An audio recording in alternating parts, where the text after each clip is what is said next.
Well, in the race toward the 2020 election, candidates in southern border states are reigniting the conversation surrounding President Trump's campaign promise to build the wall. One America's Jenn Pellegrino has more from Washington.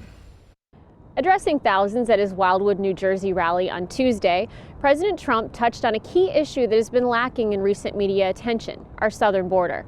I had the chance to dive deeper on this topic with someone who knows firsthand the crisis that we're facing, New Mexico Senate candidate Dr. Gavin Clarkson. I'm an endangered species. I'm a Christian conservative, pro-life, pro-gun, pro-Israel Republican college professor. And everybody's with me until that last little bit, because normally you don't think of academics as somebody with strong conservative values. But I was also President Trump's Deputy Assistant Secretary for Policy and Economic Development. And unlike Elizabeth Warren, I actually am an enrolled tribal member.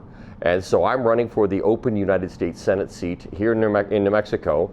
The Democrat is retiring, and this is actually the only open U.S. Senate seat in the entire country that the Democrats have to defend, and I am running to flip that seat over to the Republicans in 2020. Clarkson, a Navy veteran whose military career ended after a head-on collision with an illegal drunk driver, discussed the vulnerability of our border in New Mexico. I live on the border. Doña Ana County is a border county, and New Mexico's got 179 and change miles of functionally unprotected border. We have a few miles that have what they call primary border. I was actually one of the catalysts to build that section of private wall in Sunland Park, where the cartel and the human smuggling and the drug trafficking was rampant.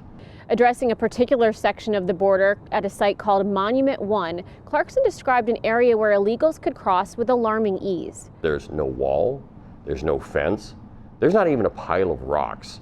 And every day, Brazilians would fly into Ciudad Juarez, and they would take an Uber over to the border, and they'd have carry-on luggage in one hand, small child on the other hand, and if they forgot their small child, they would rent one from the cartel, walk over, claim asylum, and poof, they gamed the system. This particular section attracted the attention of a group called We Build the Wall, which has gathered over $25 million in donations via their GoFundMe campaign. This private funding led to securing this unprotected stretch of desert. It was an area where the Army Corps of Engineers said a wall couldn't be built, and they built the wall in 3 weeks.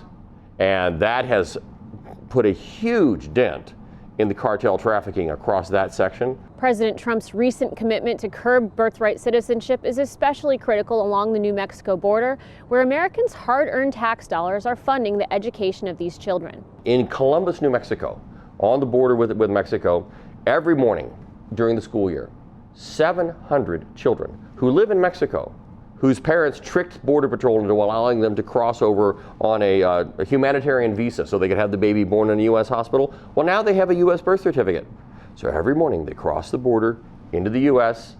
with their U.S. birth certificate, and at taxpayer expense. You pay for a bus that takes them from the international border about 30 miles north to the public school. You pay for their subsidized breakfast. You pay for their subsidized lunch, and you pay for their return trip back to the border, where the crossing guard crosses them back across, and then sure enough they go back to Mexico where they live. This immigration fraud goes on every single day. We counted about 750, some people use the term anchor babies. I prefer the term immigration fraud babies, because that's what it is. While there are multiple challenges in implementing restrictions on birth tourism, Clarkson reiterates the importance of a physical wall. Physical security is the first step. It's not the only step. We obviously need to have the electronic monitoring. We obviously need to beef up our resources at the ports of entry. We need to correct the misperception that just being born in the U.S. is enough. Clarkson continues his campaign across New Mexico after reaching record fundraising dollars in Q4, and he vows to be the voice for those whose voices are not heard in Congress. From Washington, Jenn Pellegrino, One American News. Want to see more videos like this? Click on the link below and subscribe to One American News on YouTube, and call your cable provider and kindly demand that One American News is added to your lineup. Call and subscribe today.